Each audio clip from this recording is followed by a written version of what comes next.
मराठ्यांचा अध्याय जरी संपला असला तरी मराठ्यांच्या रक्तातला लढाऊपणा संपलेला नाही हे दाखवणाऱ्या माझ्या तमाम मराठा बांधवांनो, जय शिवराय.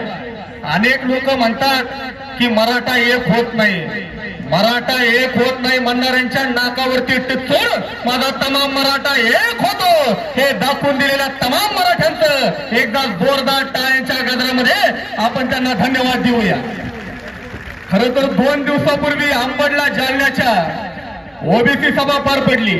माझे हात जोडून विनंती आमच्या ओबीसी बांधवांना, मराठ्यांचा लढा कोणत्याही जातीच्या विरोधात नाहीये. मराठ्यांचा लढा स्वतःच्या आरक्षणासाठी आहे.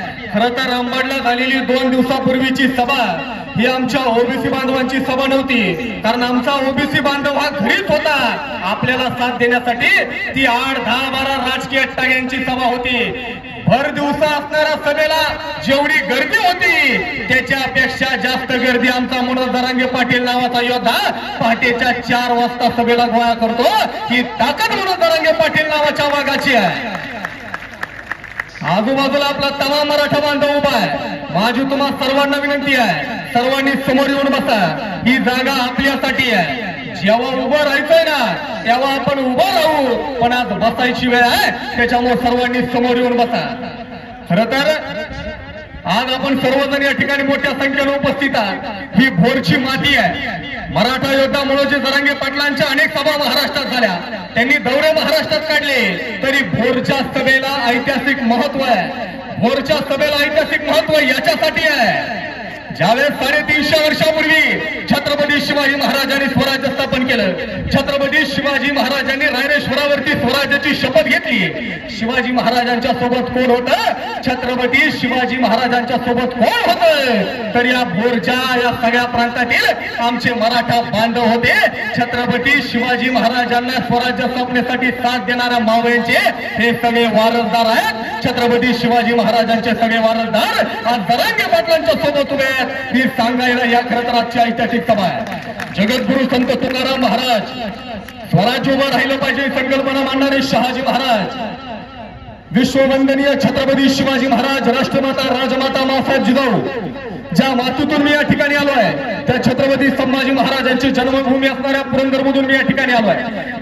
क्रांतीसूर्य महात्मा ज्योतिबा फुले, विश्वरत्न डॉक्टर बाबासाहेब आंबेडकर, लोकराजा राजर्षी शाहू महाराज, महाराणी येसुबाई, महाराणी ताराबाई, विद्येची देवी क्रांतीज्योती सावित्रीबाई फुले, पुण्यश्लोक अहिल्यादेवी होळकर, या सगळ्या महामातांना, महानायकांना, युगनायकांना सगळ्यात पहिल्यांदा मी या ठिकाणी अभिवादन करतो. खरं तर मरणाला न घाबरणारी माणसं म्हणजे मराठा.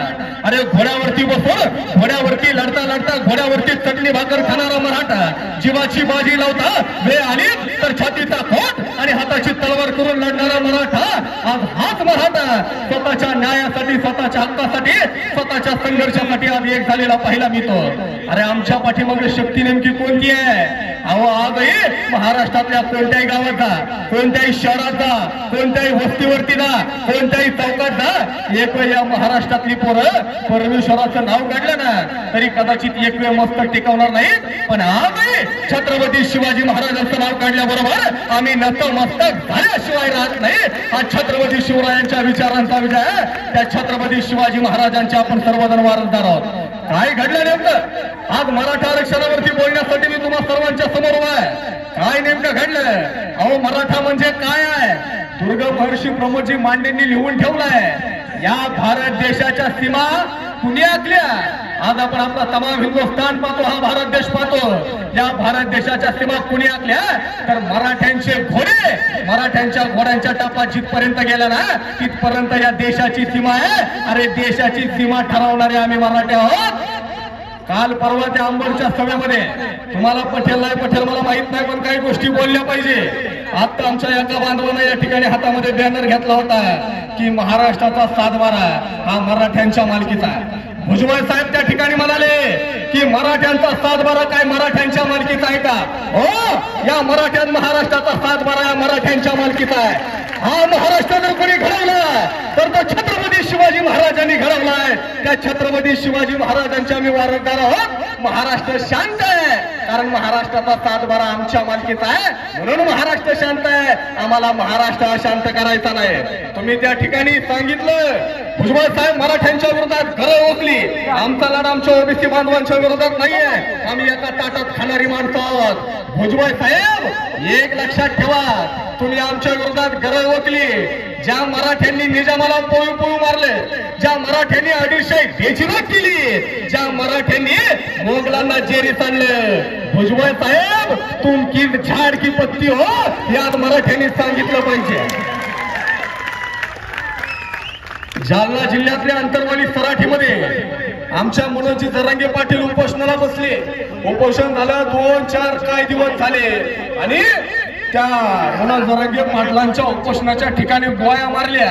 आमच्या मनोज जरांगे पाटलांच्या आंदोलनामध्ये त्या ठिकाणी आमच्या माया बहिणींवरती काठ्या चालवल्या. अरे 75 वर्षाची गंगाबाई नावाची महिला, तिच्या डोक्यातून रक्त सांडत होतं. हे दृश्य महाराष्ट्राने पाहिलं आणि महाराष्ट्रात तमाम पर्यटक असतात तिने उभा राहिला. अनेक लोक म्हणतात की महाराष्ट्रात आजपर्यंत अनेक मुख्यमंत्री झाले, या काही मराठा मुख्यमंत्र्यांनी मराठ्यांना आरक्षण दिलं नाही, मराठा मुख्यमंत्र्यांनी आरक्षण दिलं नाही. हे जरी खरं असलं तरी आजपर्यंत मराठा आरक्षणाच्या आंदोलनात आमच्या एका आई बहिणीवरती काठी चालवण्याचं पाप कुणी केलं नव्हतं. ते पाप झालं आणि महाराष्ट्रामध्ये जन्म झाला कधीच मॅनेज न होणाऱ्या मनोज जरांगे पाटील नावाच्या योद्ध्याचा. आणि तेच मनोज जरांगे पाटील आज या भोरच्या ऐतिहासिक मातीमध्ये तुम्हाला सगळ्यांना भेटायला या ठिकाणी येणार आहेत. आणि म्हणून तुम्ही सर्वजण, खरं तर वर्ल्ड कप चाललाय, वर्ल्ड कप तिकडे आपण जिंकून, पण आरक्षणाचा कप सुद्धा आपल्याला जिंकायचा आहे, म्हणून तुम्ही सर्वजण या ठिकाणी जमलाय. खरं तर छत्रपती शिवाजी महाराजांच्या आपण वारसदार आहोत. कोपरडीचं प्रकरण महाराष्ट्रात घडलं आणि महाराष्ट्रातील लोक सांगायला लागली, अरे आज छत्रपती शिवाजी महाराज महाराष्ट्रात असते तर त्यांनी कोपरडीतल्या नराधमांना हत्तीच्या पायाखाली तुडवलं असतं. काही लोक सांगायला लागली, आज छत्रपती शिवाजी महाराज महाराष्ट्रात असते तर त्यांनी कोपरडीतल्या नराधमांना भर चौकामध्ये जायला असतं. काही लोक सांगायला लागली, आज छत्रपती शिवाजी महाराज महाराष्ट्रात असते तर त्यांनी कोपरडीतल्या नराधमांना भर चौकामध्ये जायला असतं. माझ्यासारख्याला वाटतं आज छत्रपती शिवाजी महाराज महाराष्ट्रात असते तर त्यांनी कोपरडीतल्या नराधमांच्या अंगाला हात सुद्धा लावला नसता. तुम्ही म्हणाल कसं शक्य आहे? रांजाच्या पाटलाचा चौरंग करणारे छत्रपती शिवाजी महाराज कोपरडीतल्या नराधमांच्या अंगाला हात सुद्धा लावला नसता. याचं कारण आहे, आज छत्रपती शिवाजी महाराज महाराष्ट्रात असते तर त्यांनी कोपरडीतल्या नराधमांना हत्तीच्या पायाखाली तोडवलं नसतं. आज छत्रपती शिवाजी महाराज महाराष्ट्रात असते तर त्यांनी कोपरडीतल्या नराधमांना रायगडाच्या टोकावरून ढकलून दिलं नसतं. आज छत्रपती शिवाजी महाराज महाराष्ट्रात असते तर त्यांनी कोपरडीतल्या नराधमांना भर चौकामध्ये जायला नसतं. आज छत्रपती शिवाजी महाराज महाराष्ट्रात असते तर त्यांनी कोपरडीतल्या नराधमांच्या अंगाला हात सुद्धा लावला नसता. कारण छत्रपती शिवाजी महाराज महाराष्ट्रात असते तर कोपरडीचं प्रकरण या महाराष्ट्राच्या मातीमध्ये घडलंच नसतं, कारण ते माझ्या राजाचं स्वराज्य असतं. या छत्रपती शिवाजी महाराजांची आपण वारसदार आहोत. मनोजी जरांगे पाटलांचा लढा नेमका कशासाठी आहे की मराठा हा कुणबी आहे आणि म्हणून कुणबी म्हणून आम्हाला आरक्षण मिळालं पाहिजे. बरं, कुणबी म्हणजे काय? इथं आपण सर्वजण आहोत. मला सगळ्यांना एक प्रश्न विचारायचा आहे, आपल्यापैकी शेती कोण कोण करतो? जो शेतकरी त्यांनी एकदा हात वरती करा. इथला सगळा शेतकरी आहे. मग कुणबी म्हणजे कोण? कुणबी या शब्दाचा अर्थ होतो कण म्हणजे माती, बी म्हणजे बियाणं. जो एक दाण्याचं 1000 दाणं करतो तो म्हणजे कुणबी. कुणबी म्हणजे शेतकरी. आपण जर शेतकरी असू तर आपण कुणबी आहोत हे आपण ठासून सांगितलं पाहिजे. काय परिस्थिती आहे महाराष्ट्रामध्ये? म्हणजे आपण पश्चिम महाराष्ट्रामध्ये राहतो. पश्चिम महाराष्ट्रातल्या मराठा पोरानं जर विदर्भातली मराठ्याची मुलगी केली तर ती कुणबी आहे, तिला इकडे आल्यावरती आरक्षण भेटतं. पश्चिम महाराष्ट्रातल्या पुरीनं विदर्भातल्या पोरासोबत लग्न केलं की तिला आरक्षण भेटतं, त्याला आरक्षण भेटतं, त्याच्या पोराला आरक्षण भेटतं. पण मुलगी इकडे आली की तिच्या नवऱ्याला आरक्षण नाही, पोराला आरक्षण नाही. आरक्षणाचा धांगडगुप्ता झाला आहे. आम्ही लक्षात घेतलं पाहिजे. अरे या राज्यातला ओबीसी बांधव दिसतो आमच्यासारखा, या राज्यातला ओबीसी बांधव खातो आमच्यासारखा, या राज्यातला ओबीसी बांधव वागतो आमच्यासारखा, या ओबीसी बांधवांची आडनावं आमच्यासारखी आहेत. आणि आमचं सगळं सारखं आहे म्हणल्यावर आम्ही एकत्र आहोत ना, आम्ही सुद्धा ओबीसी आहोत. खरं तर इथं आमच्या जिजाऊंच्या वारसदार मायमौलीवर तुम्ही या ठिकाणी मोठ्या संख्येनं बसलाय. मी जबाबदारीनं सांगेन, आम्हाला सांगितलं छत्रपती शिवाजी महाराजांना भवानी तलवार ही आमच्या आई तुळजाभवानी मातेनं दिली. तुळजा मातेनं छत्रपती शिवाजी महाराजांना भवानी तलवार दिली का मला माहित नाही. पण ती तलवार चालवण्याचं स्वातंत्र्य सामर्थ्य जर छत्रपती शिवाजी महाराजांना कोणी दिलं असेल ना तर ते आमच्या मासाहेब जिजाऊंनी दिलाय. जेव्हा जेव्हा मराठ्यांच्या घरातल्या मायमाऊली बाहेर येतात, रस्त्यावरती येतात, तेव्हा तेव्हा इतिहास घडतो. आज मायमाऊलीवर तुम्ही समोर आलाय, मराठा आरक्षणाचा इतिहास घडणार आहे हे सांगायला कुठल्या ज्योतिषाची गरज नाही. आम्ही या गोष्टी समजावून घेतल्या पाहिजे, हे आम्हाला समजावून घ्यावं लागणार आहे. आमच्या विरोधात तुम्ही गरज वसली परवा आंबडला, अरे कोयत्याची भाषा केली. एक दोनच्या सभेमध्ये बोलताना म्हणला, अरे हे मराठी शांत आहेत कारण महाराष्ट्राचा 7-12 आमच्या नावाचा आहे, आम्हाला महाराष्ट्राचं नुकसान करायचं नाही. एक दोन कोयत्याची भाषा करतो म्हणे आम्ही उस्तुवाले आहेत, आमच्या घरात कोयता आहे. अरे कोयत्याची भाषा पुन्हा समज करतो. अरे मराठ्यांच्या घरात काय असेल नसेल मला माहित नाही, पण आमच्या घरामध्ये कुऱ्हाड असते, आमच्या घरामध्ये शेतीसाठी लागणारी अवजार असतात. अरे कोयत्याची भाषा पुन्हा समर करतो. ज्या मराठ्यांनी 350 वर्षापूर्वी तलवारीच्या पाठीवरती दिल्लीचा बादशाला हलवलं होतं, त्या मराठ्यांच्या समोर कोयत्याची भाषा करायची नाही हे आम्हाला ठासून सांगावं लागणार आहे. आम्हाला या गोष्टी बोलाव्या लागणार आहेत. तुम्ही आमच्या विरोधात काही करणार आणि मराठी ऐकून घेते हे महाराष्ट्रामध्ये आता चालणार नाहीये. आज आम्ही पाहिलंय मनोज जरांगे पाटलांचा राट्ट नेमका कसा आहे माहितीये का? प्रशासन कामाला लागलं, दिवाळीच्या सुट्ट्या होत्या तरी प्रत्येक तहसील कार्यालयामध्ये एकच काम, मराठ्यांची जुनी कागदपत्र तपासली गेली आणि मराठ्यांच्या कागदपत्रामध्ये कुठबी कुठं सापडतोय का नाही पाहायला मिळालं.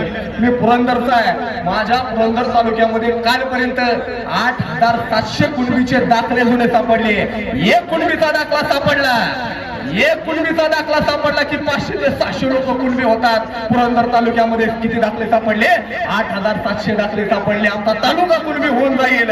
मग गेली 70 वर्ष झालं हे आमच्या सर्वांच्या समोर लपवण्याचं काम नेमकं का करण्यात आलं? सर्वांना विनंती आहे, एक छोटस बाळ, एक लहान मुलगी हरवलेली आहे, ती स्टेजच्या जवळ आहे. आपल्यापैकी कुणाचं बाळ असेल त्यांनी लगेच स्टेजच्या जवळ यायचं आहे आणि संपर्क साधायचा आहे. लहान बाळ हरवलेलं आहे, ते स्टेजच्या समोर आहे, लहान मुलगी आहे. ज्या कुणाचं बाळ असेल त्यांनी समोर यायचं आहे आणि आपलं बाळ या ठिकाणाहून घेऊन जायचं आहे. खरं तर बांधवांनो, या महाराष्ट्राच्या मातीचा इतिहास आपण पाहतो. आपण गेल्या आठवड्यामध्ये 7वे उपोषण केलं. काही वर्षापूर्वी याच महाराष्ट्रामध्ये आपण महाराष्ट्रामध्ये मराठा क्रांती मोर्चे काढले. आपल्यापैकी प्रत्येक जण मराठा क्रांती मोर्चामध्ये सहभागी झाला होता. आज इतिहासाची उजळणी याच्यासाठी करायची आहे. अरे मराठ्यांचं दातृत्व नेमकं काय, मराठ्यांची ताकद नेमकी काय आहे, मराठ्यांची वस्तुस्थिती नेमकी काय आहे. ज्यावेळेस महाराष्ट्रामध्ये मराठा क्रांती मोर्चा चालला होता त्यावेळेस आमच्या धाराशिवला सतीश साळुंखे नावाचा तरुण स्वतःचं लग्न बाजूला ठेवून मराठा मोर्चामध्ये सहभागी झाला. ज्यावेळेस महाराष्ट्रामध्ये मराठा क्रांती मोर्चे झाले, परभणीला डॉक्टर मोरे स्वतःच्या हॉस्पिटलच्या बाहेर बोर्ड लावतात, माझ्या समाजाचा मोर्चा आहे म्हणून मी मोर्चाला चाललोय. आमच्या नांदेडची आदिती देशमुख नावाची 4थीची विद्यार्थिनी शाळेच्या मुख्याध्यापकांना हाताने पत्र लिहिते, अरे माझ्या मराठा समाजाचा लढा आहे, मी मराठा समाजाच्या लढ्यामध्ये चाललोय. आमच्या सांगलीचा जयेश नावाचा मराठा पोरगा स्वतःची 4 व्हीलर आहे, 4 व्हीलर विकतो, आलेल्या पैशातून जेवढ्या गाड्या आहेत त्या गाड्या भाड्यानं करून मराठा क्रांती मोर्चात जातो. कोल्हापूरला आमची एक म्हातारी 80 वर्षाची, जिला चालता येत नव्हतं, ती चालता वाकत का होईना मराठा क्रांती मोर्चामध्ये सहभागी झाली. मराठा क्रांती मोर्चा महाराष्ट्रामध्ये आपण काढली. पण आज आपल्या सर्वांच्या हातामध्ये काय नेमकं आलंय? अरे जिसकी जितनी संख्या भारी उसकी उतनी भागीदारी. हा काय फक्त तोंड पूजेचा प्रसाद नाही, कुणाचा अन्याय सहन करायचा नाही आणि कुणावरती अन्याय करायचा नाही, हे छत्रपती शिवाजी महाराजांचं सूत्र आहे. ते सूत्र आपण येणाऱ्या काळामध्ये आचरणात आणायचं आहे. गेले अनेक वर्ष झालं या मराठा आरक्षणाचा इतिहास घरा आपण सर्वजण लढतोय. पत्र व्यवहार असेल, आंदोलन असेल, उपोषण असेल, मोर्चे असतील, आमरण उपोषण असेल, जनसमाधी असेल, पत्र पुरवठा असेल, ज्या मार्गाने आंदोलन करता येईल ना त्या मार्गाने मराठ्यांनी आंदोलन केलं, पण मराठ्यांना न्याय मिळाला नाही. पण आज मनोज जरांगे पाटलांच्या माध्यमातून मराठा समाजाला न्याय मिळणार आहे. खरं तर आपण सर्वजण या ठिकाणी आहोत. मनोज जरांगे पाटलांचं काही वेळात या ठिकाणी आगमन होणार आहे. अनेक लहान मुलं, लहान मुली माझ्या सर्वांच्या समोर आहे. मध्यंतरी पुण्यावरून मुंबईला निघालो होतो. पुण्यावरून मुंबईला जात असताना लोणावळा नावाचं शहर लागतं. लोणावळ्याच्या पुढे गेलो की आमच्या गाडीच्या समोर एक छोटासा ऍक्सिडेंट झाला. टू व्हीलर वरती नवरा बायको आणि त्यांची लहानशी मुलगी, तिघही जण ऍक्सिडेंट झाला. तिघही जण गाडीवरून खाली पडली. आम्ही नवरा बायकोला उठवलं, लहान चिमोडीला उठवलं, नवरा बायकोला बाजूला बसवलं, लहान चिमोडीला नाव विचारलं, मुलीने नाव सांगितलं, मुलीला गावाचं नाव विचारलं, मुलीने गावाचं नाव सांगितलं, मुलीला विचारलं बाळा किती येतात, मुलीने सांगितलं दादा मी 4थीच्या वर्गात आहे. मुलीला विचारलं बाळा गावाचं नाव काय, मुलीने सांगितलं दादा मी पुणे जिल्ह्यातल्या भोर तालुक्यातली आहे. आणि मग 4थीतल्या त्या पुढीला भोर तालुक्यातला प्रश्न विचारला, बाया तुला उद्या मोठं झाल्यावरती काय व्हायचंय? त्यावेळेस भोरच्या मातीतील लहान मुली आम्हाला सांगायला लागली, दादा उद्या मोठं झाल्यानंतर मला ऐश्वर्या कॅटरीना करीना नाही व्हायचं. भोरच्या मातीतील 4थीची पोरगी आम्हाला सांगायला लागली, दादा उद्या मोठं झाल्यानंतर मला ऐश्वर्या कॅटरीना करीना नाही व्हायचं, तर उद्याच्या महाराष्ट्राला पुन्हा एकदा शिवाजी महाराज देण्यासाठी मला उद्याच्या महाराष्ट्रातल्या शिवाजी जिजाऊ व्हायचंय. जर आमच्या भोरच्या मातीतील लहान लेक उद्या जिजाऊ होण्याचं स्वप्न पाहत असेल ना, तर या महाराष्ट्राच्या मातीचं भविष्य उज्ज्वल आहे.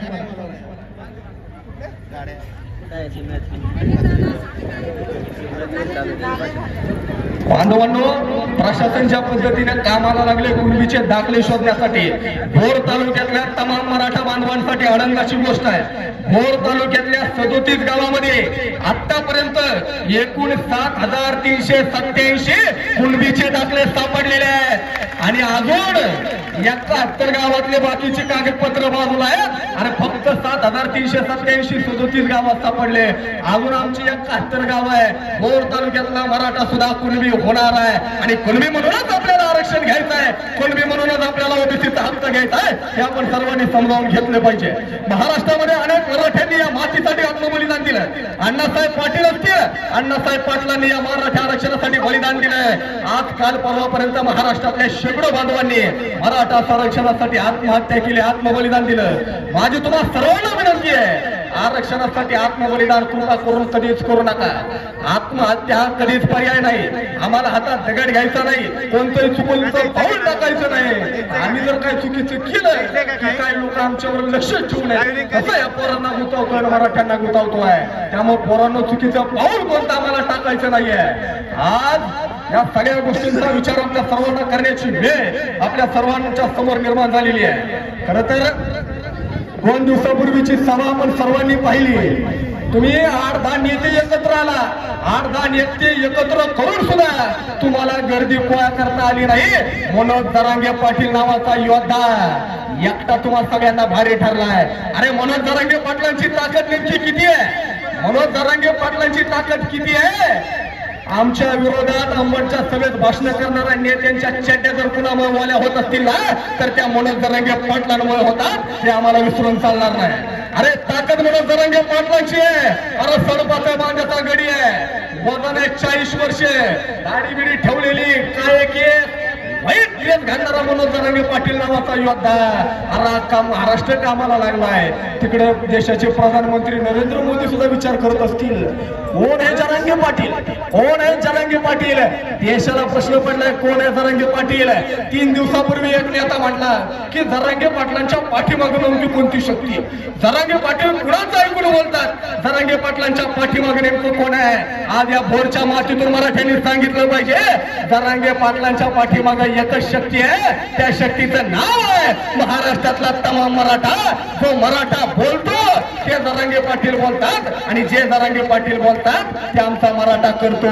हे आज महाराष्ट्राच्या मातीमध्ये सांगितलं पाहिजे. तुम्ही आमच्या विरोधात किती वेळ दाखवणार आहात? गेली 350 वर्ष झालं आरक्षणाचा लढा, 50, 30, 40 वर्ष झालं आहे. अरे आम्ही जेवायचं ताट तुम्हाला दिलंय, आमच्या जेवायचं ताट घेता घेता तुम्ही आमचा बसायचा पाठ सुद्धा आमच्याकडून हिसकावून घेतला. आम्हाला कुणाच्या वाट्याची भाकरी नकोय, आम्हाला आमच्या वाट्याची भाकरी हवी आहे आणि आमच्या भाकरीसाठी आमचा संघर्ष आहे, आमचा लढा आहे. काय अवस्था आहे महाराष्ट्रातल्या मराठा शेतकऱ्यांची, काय अवस्था आहे आमच्या मराठा मायबाप शेतकऱ्याची. मी विदर्भात गेलो होतो वर्ध्याला, एका मराठा शेतकऱ्याच्या घरात गेलो. शेतकऱ्याचं 4थीतलं शेतकऱ्याचं पोरगा आमच्या समोर येतं आणि त्या शेतकऱ्याचं चौथीतलं पोरगा आम्हाला सांगतं, दादा दादा ती ऑगस्टचा दिवस होता, मी माझ्या बाबाला म्हटलं, बाबा बाबा परवा 15 ऑगस्ट आहे, गावाच्या चौडीवरती माझा सत्कार आहे, बाबा बाबा मला गणवेश घ्या. पोराचा बाप म्हणतो ठीक आहे. अरे माझ्या पोराने मला आयुष्यात मागून मागून मागितलंय काय, तर माझ्या लेकराने मला फक्त आणि फक्त गणवेश मागितलाय. बाप 14 ऑगस्टच्या दिवशी तालुक्याच्या गावाला जातो, एका गणवेशाच्या दुकानात जातो, एक गणवेश हातात घेतो आणि विचार करायला लागतो, या गणवेशामध्ये माझं पोरगा लई भारी दिसेल, या गणवेशामध्ये माझं पोरगा राजबिंड दिसेल, या गणवेशामध्ये माझं पोरगा लई तगडं दिसायला. त्याच वेळेस तो दुकानदार शेतकऱ्याला धक्का देतो, शेतकरी भानावरती येतो. दुकानदार विचारतो काय करायचं, शेतकरी म्हणतो या गणवेशामध्ये माझं पोरगा लई भारी दिसायला, हाच गणवेश द्या माझ्या पोराला. दुकानदार म्हणतो ठीक आहे. दुकानदार गणवेश पॅक करतो, गणवेशाची पिशवी शेतकऱ्याच्या एका हातात देतो आणि दुसऱ्या हाताने शेतकऱ्याला पैसे मागतो. शेतकरी मराठा शेतकरी आपला हात आपल्या खिशात घालतो, गणवेशापुरते पैसे शेतकऱ्याच्या खिशात नसतात. शेतकरी तसाच गणवेश दुकानदाराच्या हातात देतो, तालुक्याच्या गावाला दिवसभर फिरत राहतो. जेवढे जेवढे नात लागे, जेवढे जेवढे सगळे सोयरे, जेवढे जेवढे ओळखीचे लोक आहेत, प्रत्येकाच्या घरी जातो आणि प्रत्येकाला एकच गोष्ट मागतो, अरे कोणीतरी द्या रे बाबांनो द्या, माझ्या लेकराच्या गणवेशापुरते पैसे द्या. त्या बापाला कुणीच पैसे देत नाही. बाप तसाच हात हलवत 14 ऑगस्टच्या रात्री आपल्या घराच्या बाहेर येतो. काय अवस्था आहे मराठा शेतकऱ्याची, 14 ऑगस्टच्या रात्री तो शेतकरी आपल्या घराच्या बाहेर येतो, घराचं दार वाजवत नाही, तसा शेतात जातो, रात्रभर शेतामध्ये रडतो, रात्रभर शेतामध्ये विचार करतो, अरे माझ्या लेकराने मला आयुष्यात मागून मागून मागितलंय काय, तर माझ्या लेकराने मला गणवेश मागितलाय आणि या लेकराला गणवेश घेण्याची या मराठा शेतकऱ्याची लायकी नाही का. शेतकरी रात्रभर शेतामध्ये रडतो. दुसऱ्या दिवशी 15 ऑगस्टचा दिवस उजाडतो. भल्या सकाळी तो बाप आपल्या घराच्या बाहेर जातो, घराचं दार वाजवतो, शेतकऱ्याचं पोरग धावत धावत बाहेर येतं, दार उघडतंय, आपल्या बापाला समोर पाहत आणि आपल्या बापाला विचारतो, बाबा कुठे माझा गणवेश. बाप काहीच बोलत नाही. पोरग परत एकदा विचारतो, बाबा सांगायला कुठे माझा गणवेश. बाप काहीच बोलत नाही. पोरग परत एकदा सांगतं, अहो बाबा त्या गावाच्या चौडीवरती माझा सत्कार आहे, बाबा कशाला चेष्टा करताय, बाबा द्या की हो माझा गणवेश. बापाला काय बोलावता येत नाही. बापाच्या डोळ्यात फक्त पाणी येतं आणि मग शेतकरी बापाच्या डोळ्यात आलेलं पाणी पाहून त्या मराठा शेतकऱ्याचं पोरग त्याच्या बापाला सांगतं, अहो बाबा तुम्ही गणवेश घेताल ना, म्हणून रविवारी दिवसभर शेतामध्ये राबलो होतो, बाबा तुम्ही गणवेश घेताल ना, म्हणून लाईट नसताना कंदीलच्या प्रकाशात अभ्यास केला होता, बाबा तुम्ही गणवेश घेताल ना, म्हणून जनावराला चारा दिला होता, बाबा का मला गणवेश घेतला नाही. मराठा शेतकऱ्याला काही कळलं नाही. शेतकरी तसाच शेतात गेला आणि शेतामध्ये जाऊन आत्महत्या केली. ही विदारक अवस्था बांधवांनो तुमच्या माझ्या शेतकरी बापाच्या समोर आहे. जर या मराठी शेतकरी बापाला आपल्याला जगवायचं असेल, मराठा शेतकऱ्याला वाचवायचं असेल, तर आपल्या सर्वांच्या समोर एकच पर्याय आहे, आरक्षण. आणि म्हणून आपल्याला आरक्षणाची आज खऱ्या अर्थानं गरज आहे. अनेक नेते म्हणतात की मराठ्यांना आरक्षणाची गरज काय, मराठ्यांकडे 100 एकर जमीन होत्या मराठ्यांकडे 100 एकरांनी जमिनी, पण सिविंगचा कायदा महाराष्ट्रामध्ये आला आणि मराठ्यांच्या जमिनी कुणी घेतल्या याचाही हिशोब करायची वेळ आलेली आहे. आज महाराष्ट्रामध्ये एक चालणार नाही, हे दाखवून देण्याचं काम तुम्हाला मला करायचं आहे. अंबडच्या सभेमध्ये तुम्ही आमच्या सर्वांच्या समोर गरळ ओकली. तुम्ही म्हणाला की तुम्ही आमच्या विरोधात घोषणाबाजी केली, तुम्ही आमच्यावरती टीका केली, मराठ्यांचा द्वेष तुमच्या प्रत्येक शब्दामध्ये होता. आम्ही मराठा बांधव ओबीसी बांधवांचा द्वेष करत नाही, कारण आम्ही एका ताटात खाणारी माणसं आहोत. पण जे स्टेजवरची नेते होती, माझ्या मराठा बांधवांना एक गोष्ट आपल्या सर्वांना आयुष्यामध्ये करायची आहे, तो भुजबळ असेल, वडेट्टीवार असेल, नाहीतर पडायकर असेल, याच्यानंतर महाराष्ट्राच्या विधानसभेमध्ये निवडून येता कामा नये. काही झाले तरी मराठ्यांच्या विरोधात आवाज महाराष्ट्राच्या विधानसभेत विधान परिषदेमध्ये कोणत्याही परिस्थितीत जाता कामा नये. जो मराठा आरक्षणाला विरोध करेल तो मग तो कोणत्याही जातीचा असो, मराठा असो नाही तरी इतर जातीचा असो, जो मराठा आरक्षणाच्या विरोधात आहे ना, मराठा सुद्धा त्याच्याच विरोधात, जो मराठा आरक्षणाच्या बाजूनं, मराठा सुद्धा त्याच्याच बाजूनं, हे आम्हाला येणाऱ्या काळामध्ये दाखवून द्यायचं आहे. आपली ताकद आपल्याला दाखवून द्यायची आहे. तुम्ही एखाद्या रस्त्यानं चाललाय, एक विचार सगळ्यांनी करा, तुम्ही एखाद्या रस्त्याने चाललाय, एखादं कुत्रं तुम्हाला दिसलं, तुम्ही कुत्र्याला दगड मारा, कुत्रं पळून जाईल. एखादं मधमाशांचं पोळ आहे, त्या मधमाशांच्या पोळ्यावरती तुम्ही दगड मारा, मधमाया आमच्यावरती हल्ला करतील. फरक काय पडला, दगड मारणारा सुद्धा एकच दगड सुद्धा तो फरक फक्त एकटा पडला. कुत्र एकटं होतं, मधमाशा मात्र समूहाने एकत्रित होत्या. एकत्रित आल्या की मधमाशा आमच्यावरती हल्ला करतात. मराठ्यांनो, ही एकीची वज्रमूठ आपल्याला अशी ठेवायची आहे. आरक्षण आपल्याला मिळणार आहे, आरक्षणाचा इतिहास लिहिला जाणार आहे. पण आरक्षण मिळाल्यानंतर सुद्धा तमाम मराठा बांधवांनी एकमेकांच्या साथीनं उभं राहायचं आहे. इथं जेवढी पोरं आहेत, आज या विचारपीठावरून तुम्हाला सांगलंय, इथं जेवढे पालक आहेत, इथं जेवढी तरुण पोरं आहेत, पोरा हो, मराठ्यांच्या पोरांनी मोठमोठाली स्वप्न पहा. आयुष्यामध्ये काहीतरी करून दाखवायची ताकद मराठ्यांच्या रक्तामध्ये आहे. इथं जेवढे पालक आहेत, म्हणजे मराठ्यांची पोरं स्वप्न पाहतात, कंपनी टाकायची, 100 पोरं कामाला ठेवायची, 50 पोरांना नोकऱ्या द्यायच्या. आमच्या घरात आमच्या पोरांनी मोठमोठालं स्वप्न पाहिलं की आमच्या घरात पोराचा बाप पोराला म्हणतोय, पोरा अंथरून पाहून पाय पसर. मराठ्याचं पोरग स्वप्न काय पाहतं? 100 पोरं कामाला ठेवायची, 200 पोरांना नोकऱ्या द्यायच्या. लगेच घरात आमच्या पोराचा बाप पोराला म्हणतोय, पोरा अंथरून पाहून पाय पसर. अशा आमची पोरं स्वप्न काय पाहत नाही. आज विचारपीठावरती साक्षात छत्रपती शिवाजी महाराजांचं शिल्प आहे. इथं जेवढे मराठा पालक आहेत, त्या पालकांनी घरी गेल्यानंतर एकच गोष्ट करा, तुमच्या पोरांना जवळ द्या, तुमच्या पोरांच्या पाठीवरती हात ठेवा आणि तुमच्या पोरांना सांगा, अरे पोरा, तुला जेवढं मोठं स्वप्न पाहायचंय तेवढं मोठं स्वप्न पाह. अरे पोरा, तुला जेवढे पाय पसरायचे तेवढे पाय पसर. आणि तुला तर काय करायचं ना, हे तुझा बाप बघून घे. ही ताकद आमच्या पोरांना द्या. आमची पोरं आयुष्यात यशस्वी झाल्याशिवाय राहणार नाही. याचा जिजाऊच्या लेखी आमच्या पोरांनी घराच्या बाहेर पडलं पाहिजे. अनेक लोक म्हणतात की गव्हर्नमेंट जॉबच नाही राहिले, मराठ्यांना आरक्षणाची गरज काय? अरे गव्हर्नमेंट जॉब राहिल्यात नाही राहिल्यात हा नंतरचा प्रश्न. तुम्ही तुमचं आरक्षण सोडलं नाही, आम्हाला आरक्षण मिळालं पाहिजे. आणि दुसरी एक गोष्ट करायची येणाऱ्या काळामध्ये, मराठा बांधवांनो, मराठा कम्युनिटी ही बिझनेस कम्युनिटी आपल्याला करायची आहे. जेवढे मराठा बांधव आहेत, एकमेकांच्या उद्योगाला साथ द्या, एकमेकांना मदत करा. जे जे काही घ्यायचं आपल्या बांधवाकडून घ्या. येणाऱ्या काळामध्ये मराठा एकमेकांचा पाय ओढणारा नाही, तर एकमेकांच्या पायाला हाताला पकडून वर जाणारा मराठा आहे, हे तुम्हाला आम्हाला दाखवून द्यावं लागणार आहे. ज्या ज्या गावामध्ये चुकीच्या पद्धतीने मराठा बांधवांवरती अॅट्रॉसिटी दाखल होती, त्याच्या विरोधात सुद्धा आम्हाला अशाच प्रकारे एकेची वज्रमूठ ही ठेवावी लागणार आहे. हे सुद्धा आम्हाला समजावून घ्यायचं आहे. काय गरज आहे म्हणून जरांगे पाटलांना, अहो सडपासाहेब बांधाचा माणूस आहे, आज तुमच्या आमच्या हक्कासाठी. अहो 2 तास सकाळी उठल्यानंतर दुपारी 4 वाजेपर्यंत जर पोटात अन्नाचा खंड गेला नाही ना, तर उभं राहायला माणसाला होत नाही. तुमच्या आमच्यासाठी माणूस अनेक दिवस उपोषण करतो. कुणासाठी आहे? या मराठ्यांच्यासाठी आहे. म्हणून मनोज जरांगे पाटलांचं आपण या ठिकाणी जल्लोषात स्वागत करायचं आहे. मनोज जरांगे पाटील आल्यानंतर हाताच्या मुठी आवून त्यांना सलामी आपण सर्वांनी या ठिकाणी द्यायची आहे. हा माणूस तुमच्या आमच्यासाठी, तुमच्या आमच्या हक्कासाठी, तुमच्या आमच्या लढ्यासाठी आज या भोरच्या ऐतिहासिक मातीमध्ये येतो आहे.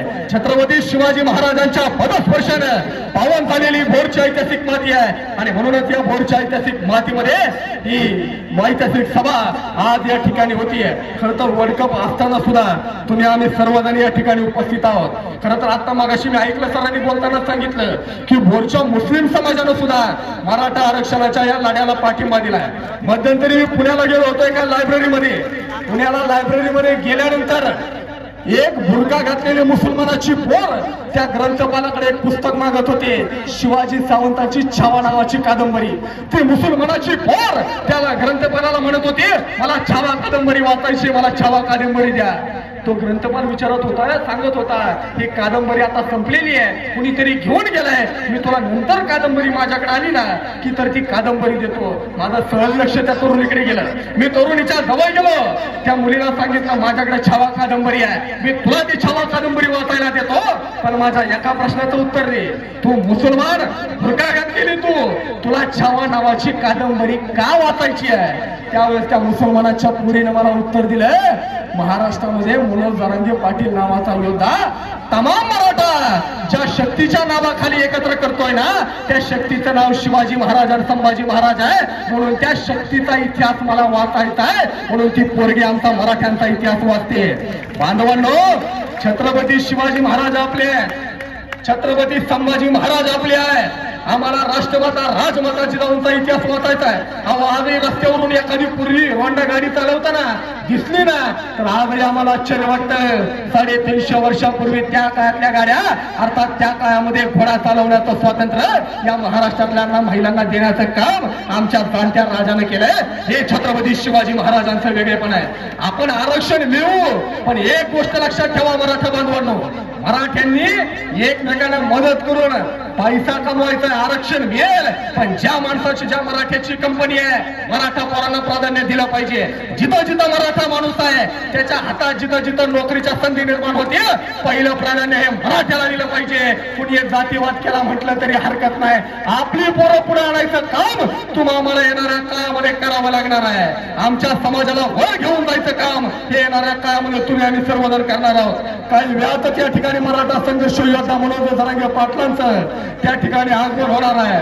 म्हणजे त्या मनोज जरांगे पाटलांचा इतिहास आम्ही कधीतरी पाहतो. माणूस दौरा करतोय, विचार करा. म्हणजे सकाळी 8 वाजता निघतोय माणूस, 10ची सभा, तिथं 11 वाजता माणूस 10ची सभा आहे तिथे 11 वाजता ठिकठिकाणी लोक स्वागत करतात. शेवटची सभा ही पहाटे 4 वाजता होती तरी आमचा मराठा जागचा हलत नाही. दुसऱ्या दिवशी परत सकाळी 7 वाजता रुटीन चालू होतं. आज तुम्ही ती आंबोडची सभा पाहिली असेल.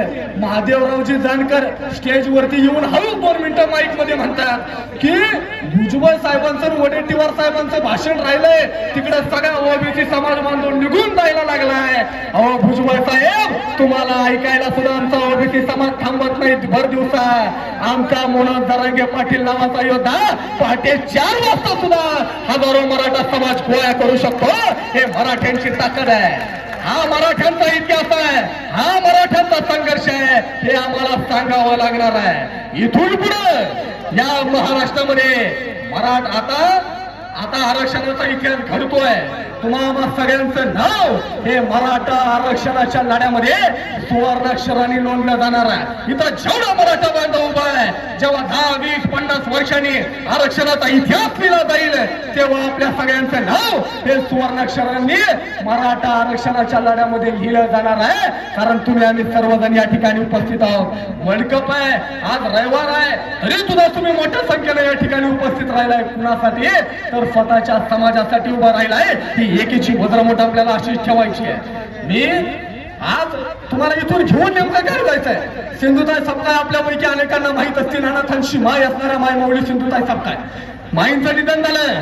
5-6 वर्षापूर्वी सिंधुताई सपकाळच्या घरी गेलो होतो आणि माईंना एकच प्रश्न विचारला होता, माई मला एखादा विचार सांगा जो विचार घेऊन मी माझ्या घरी जातो, माझ्या घरातल्यांना सुधरवतो. सिंधुताई सपकाळ काहीच बोलल्या नाही. सिंधुताई सपकाळ घराच्या बाहेर आल्या. माईन पाठोपाठ आम्ही घराच्या बाहेर आलो. माईंना परत एकदा विचारलं, माई मला एखादा विचार सांगा जो विचार घेऊन मी माझ्या घरी जातो, माझ्या घरातल्यांना नाही, माझ्या भाऊ बहिणीला सुधरवतो. सिंधुताई सपकाळ काहीच बोलल्या नाही. सिंधुताई सपकाळ घराच्या बाहेर आल्या. तुम्ही जसे मांडी घालून बसलाय ना तशा सिंधुताई सपकाळ मांडी घालून बसल्या. माईंना परत एकदा विचारलं, अहो माई मला एखादा विचार सांगा जो विचार घेऊन मी माझ्या घरी जातो, माझ्या घरातल्यांना नाही, माझ्या भाऊ बहिणीला नाही, किमान मी तरी सुधारतो. सिंधुताई सपकाळ काहीच बोलल्या नाही. मांडी घातलेल्या सिंधुताई सपकाळ ह्या उठून उभ्या राहिल्या. आम्ही उठून उभे राहिलो. आम्ही चालते झालो. माई चालत्या झाल्या. फरक फक्त एवढाच पडला, मांडी घालून उठल्यानंतर सिंधुताई सपकाळ त्या तशाच चालत्या झाल्या. आम्ही मात्र मांडी घालून उठल्यानंतर एका हातानं पाठीमागे लागलेले धूळ झटकली. सिंधुताई सपकाळांचं लक्ष आमच्याकडे गेलं आणि त्या माऊलीने आम्हाला सांगितलं, अरे बाळांनो माझ्या इथली माती तुम्ही घेऊन जाऊ शकत नाही, माझ्या इथला विचार काय घेऊन जाणार? इथून घरी जाताना मनोज जरांगे पाटलांचं भाषण ऐकल्यानंतर इथून घरी जाताना त्यांचा विचार तुम्ही सर्वजण घेऊन जा. मराठा म्हणून ही ताकद आपली अशी ठेवूया. मी माझ्या व्याख्यानाचा समारोपाकडे वळतोय पण शेवट एकदा जोरात आवाज आला पाहिजे. भोरची माती ऐतिहासिक आहे. 350 वर्षापूर्वी स्वराज्याची शपथ घेतलेली माती आहे. बोला मराठा, आवाज येणं आवाज जोरात आला पाहिजे. एक मराठा, आवाज एवढ्या जोरात आला पाहिजे, एवढ्या जोरात.